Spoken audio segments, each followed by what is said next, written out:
Hello mga ka-fan, this is Ivan TV.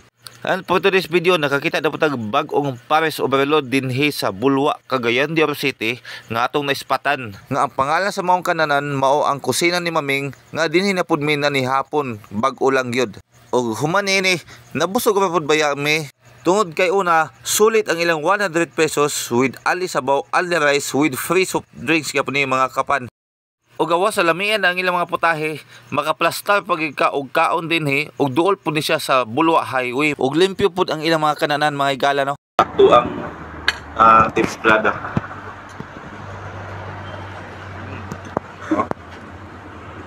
Bisog. Ay paduol. No.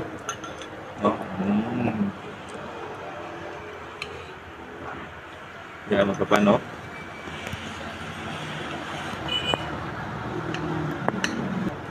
Sulit kay mo 100 pesos kani mga kapan.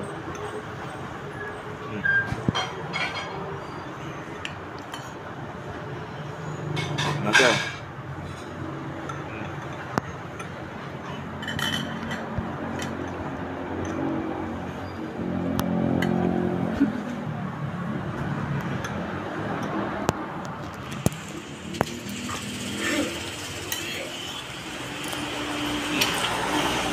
Mga kapan ang ilang mga putahe oh. So na sila, saan ni ma'am? Mga paklay. Paklay. Ngayon ka siya. Bangus, sinigang na bangus. Sinigang nga bangus. Kaysa? Beef rendang. Beef rendang. Randang. Beef rendang. Wag pa ko ano nagadungog. Kani pansit. Okay, na sila pansit mga ka-fan, napud sila papaitan, napud sila kinilaw. Then napud sila kalderetang kanding, at kaning isa adobong kanding. Kumpleto sila mga kapano. Kani Bulalo sir. Bulalo. Hindi, ato sa taas kani nasa taas di ay mga bulalo ni nila.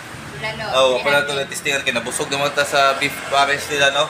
So sa sunod na balik nato din ato ning tilawan. Kani siya RM Pares. O mali ang Pares mga kapano. Then kani Lauya na sir. Lauya. Then kaning si kato dalas halang-halang na sila halang-halang mga kapan. Og napod sila ay gata, ang ano na, ginataan na puso ng saging.